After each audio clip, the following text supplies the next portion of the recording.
Class, welcome to our YouTube channel. आज की इस वीडियो में बात करेंगे एक बहुत ही इंपॉर्टेंट क्वेश्चन के बारे में। जब भी हम कोई नया चैप्टर पढ़ते हैं तो हम पुराने चैप्टर को भूल जाते हैं, या कह सकते हैं कि हमारे पास इतना टाइम नहीं होता है कि हम सारे चैप्टर्स को डेली बेसिस पे रिवाइज कर पाएँ।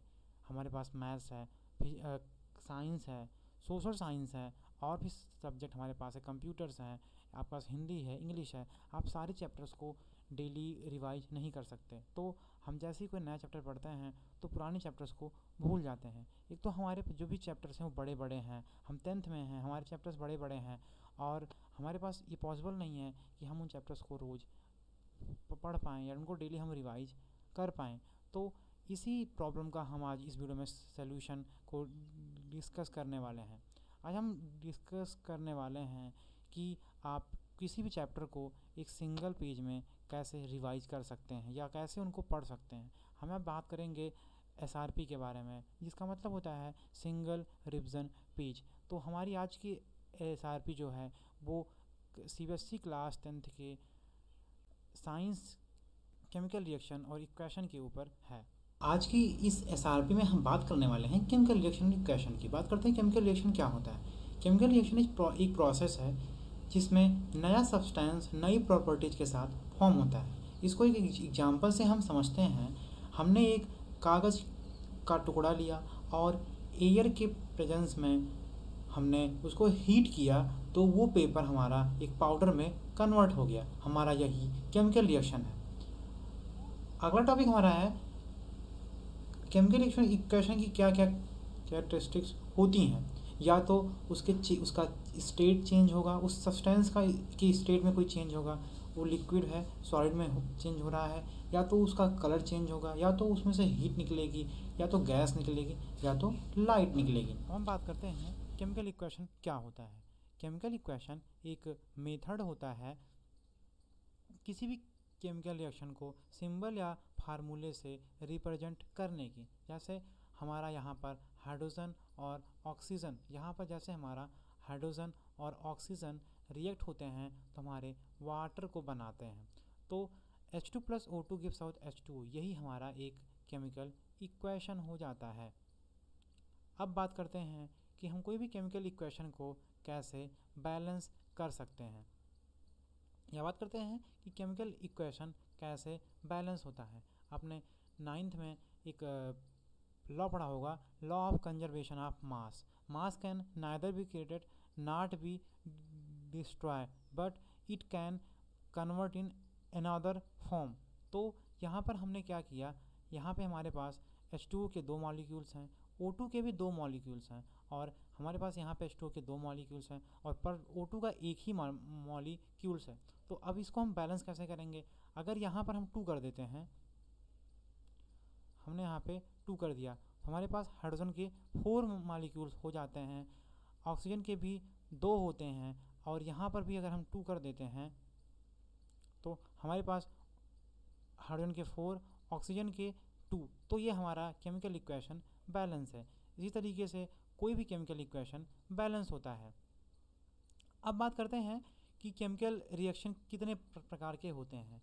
केमिकल रिएक्शन का सबसे पहला टाइप होता है कम्बिनेशन रिएक्शन। तो कम्बिनेशन का मतलब होता है कि 2 चीज़ें कंबाइन होंगी। इस रिएक्शन में क्या होगा कि 2 चीज़ें आपस में कंबाइन होंगी, मींस 2 रिएक्टेंट आपस में कंबाइन होकर एक नया प्रोडक्ट बनाएंगे। जैसे मैग्नीशियम और ऑक्सीजन आपस में रिएक्ट कर रहा है तो वो MgO मैग्नीशियम ऑक्साइड बना रहा है। हमारा यही कम्बिनेशन रिएक्शन है। बात करते हैं डीकम्पोजिशन रिएक्शन क्या होता है। डीकम्पोजिशन मतलब कि एक प्रोडक्ट जो है वो 2 टुकड़ों में टूटेगा। जैसे हमारा वाटर यहाँ पे हाइड्रोजन और ऑक्सीजन में टूट रहा है। यहाँ कह सकते हैं कि हाइड्रोजन जब भी डिकम्पोज हो रहा है वो ऑक्सीजन बना रहा है और हाइड्रोजन बना रहा है। बात करते हैं डिस्प्लेसमेंट रिएक्शन की। डिस्प्लेसमेंट रिएक्शन में क्या होता है कि एक एलिमेंट दूसरे एलिमेंट की जगह पर चला जाता है। जैसे इस रिएक्शन में आयरन जो है वो हाइड्रोजन को यहाँ से हटाकर खुद क्लोरीन के साथ बॉन्ड बना रहा है, और इसने बना दिया FeCl2, और हाइड्रोजन को इसने क्या किया, निकाल दिया। आप यहाँ पर देख सकते हैं। इसमें अब इसका भी एक फंडा होता है कि जो भी मोर रिएक्टिव एलिमेंट होते हैं वही लेस रिएक्टिव एलिमेंट को डिस्प्लेस कर सकते हैं। जैसे आयरन जो होता है वो हाइड्रोजन की तुलना में ज़्यादा रिएक्टिव होता है। एक हमारी रिएक्टिविटी टेबल होती है जो आपके यूनिट 3 आपकी जो है कैसे चैप्टर 3 आपका जो मेटल एंड नॉन मेटल, आप वहाँ पे रिएक्टिविटी सीरीज को पढ़ेंगे। अब बात करते हैं डबल डिस्प्लेसमेंट। डबल डिस्प्लेसमेंट का मतलब है कि एक चीज़ दूसरे की जगह पे जा रही है और दूसरी चीज़ पहली की जगह पे आ रही है। जैसे हमारा यहाँ पे AgNO3 और NaCl है। यहाँ पे क्या कर रहा है कि Ag जो है वो Cl के साथ कंबाइन हो रहा है और Na जो है वो NO3 के साथ कंबाइन हो रहा है। अब से देख सकते हैं AgCl और NaNO3 बना रहा है। अब बात करते हैं प्रेसिपिटेट की क्या होती है। प्रेसिपिटेट होता है जो भी इनसॉल्युबल कंपाउंड होता है उसी को हम प्रेसिपिटेट कहते हैं। अब हमारा अगला रिएक्शन है एक्सोथर्मिक रिएक्शन। एक्सोथर्मिक रिएक्शन का मतलब होता है कि जहाँ पर एनर्जी प्रोड्यूस होती है उसी को हम कहते हैं एक्सोथर्मिक रिएक्शन। ज़्यादा से ज़्यादा डिकम्पोजिशन रिएक्शन जो होता है वो एक्सोथर्मिक रिएक्शन ही होता है। अब बात करते हैं एंडोथर्मिक क्या होता है। एंडोथर्मिक जिस रिएक्शन में हीट लगे उस रिएक्शन को हम कहते हैं एंडोथर्मिक रिएक्शन। लगभग सारे कॉम्बिनेशन रिएक्शन वो एंडोथर्मिक रिएक्शन होते हैं। अब बात करते हैं ऑक्सीडेशन रिएक्शन क्या होता है। ऑक्सीडेशन रिएक्शन में ऑक्सीजन गेन होती है और हाइड्रोजन निकलता है। जैसे इसमें हम समझते हैं, यहाँ पर आप देख सकते हैं कि CEO कॉपर ऑक्साइड से ऑक्सीजन निकल गया तो कॉपर बचा और हाइड्रोजन से ऑक्सीजन जुड़ गया, तो ये हमारा ये ऑक्सीडेशन रिएक्शन का एग्जाम्पल है। अब बात करते हैं रिएक्शन में क्या होता है कि इसमें क्या होता है कि हाइड्रोजन ऐड होता है और ऑक्सीजन निकलती है। जैसे आप देख सकते हैं यहाँ से हाइड्रोजन निकला तो हाइड्रोजन यहाँ आके ऐड हो गया। अब बात करते हैं रिडॉक्स रिएक्शन।